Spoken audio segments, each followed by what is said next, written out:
So as you guys know by now, Lil Nas X was arrested a couple days ago for what people originally thought was disorderly conduct and or an overdose is what people were saying. I'm sure you guys saw the video of him walking down the street in his underwear just being the diva that he is, which is why some people thought this might have been some kind of album promotion for something he has coming out. I can assure you that was not it. And that whatever drugs he was on that made him walk around naked at 5 a.m. is something that I might want to try.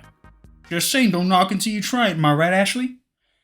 Alright, but it says that when he was confronted by police who just wanted to know where he got his shit from, he charged at them, which is when he was arrested. And by charged, I think they meant he aggressively skipped towards them. But when this happened, like I said, all the news headlines were saying that he was in the hospital for a possible OD, and that this was one of those classic cases of someone who can't handle their drugs. Stick to vaping, pussy! But after a day or so, the real story came out, and this little gay boy did more than just some drugs. He was charged with 3 counts of battery with injury on a police officer and 1 count of resisting an executive officer, the former having a maximum jail sentence of up to 9 years combined. That is, if they do decide to treat him like that. Like his lawyer was arguing, he has never been in trouble, and since this is his first offense, he should be let off easy. Now, she didn't say that exactly, but it was implied when she said, "This man has never so much as gone into a schoolyard scuffle." Neither have I, but if I'm 26 years old, take some drugs voluntarily that I can't handle, and then end up in my underwear in the middle of the street, it doesn't matter if I was class president for 4 years in a row. I still did drugs and fought the police, and I'm gonna be like, dude, calm down. This dude, remember? Class of 92, he was class president, dude, remember? He had no hall passes, he cut off hall passes for everyone.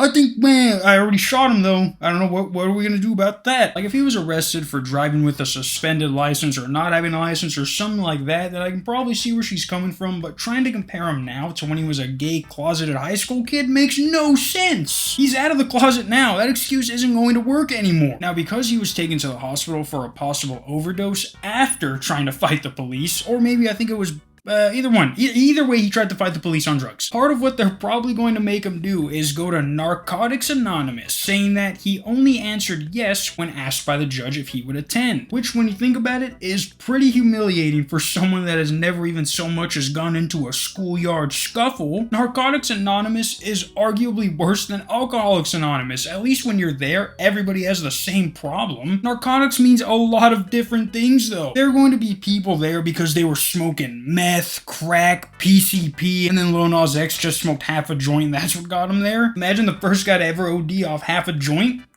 Now, I say that jokingly, of course, but as I was trying to find out what drugs he actually took, I find this article that's titled, "Lil Nas X's odd behavior, suspected overdose, and partial facial paralysis may stem from long-term meth use, says experts." And the only reason they say that is because I don't know if you remember a few months back, but Lil Nas X was in the hospital because half of his face was paralyzed. I'm not sure if he had a stroke or something, but his face was like Peter's in that one episode of Family Guy. And because of that, experts, meaning that one guy who runs a treatment center, says coke and meth are the most likely. They clamp down on blood vessels, cut off circulation, and then can paralyze one side of the face. Fentanyl can do it too if oxygen is cut off. Fuck yeah, Lil Nas Lil Fenx? Fentnas X? Now, I was going to say that this is a load of barnacles, but then I actually thought, what if what happened in April was just a warning that we took as, it happens to the best of us, when really his face being paralyzed was his body trying to tell us that he has a drug problem? Like, think about it. Since then, what have we heard from this guy? Nothing. This dude was probably in his house smoking whatever he was doing when all of a sudden he broke his own rule, which is never leave the house when you're peeking, and ended up walking down the street in his underwear, not realizing this was supposed to stay behind the confines of his walls. Now, do I think he's going to get the full punishment of 10 years or whatever in jail? No, I don't even think he's going to serve any jail time, other than what he's serving right now while he waits for them to decide what happens to him. I do think he's going to have to do some community service and the Narcos Anonymous, but for the most part, him waiting in jail like this is the worst of what he's going to have to deal with. He's a famous gay black man. That is as close to a get out of jail free card as you can get. Now, I actually just released him no more than an hour ago after he posted his $75,000 bail, but that doesn't mean he isn't in trouble. That just means he gets to go home until he has court, and then they're going to tell him if he has jail or whatever else they ask him to do. Most likely, as I just said, probably some community service or something along those lines. But yeah, guys, I still have 3 more pre-recorded videos I made while I was banned, so I'll put those out throughout the week. Until tomorrow, peace.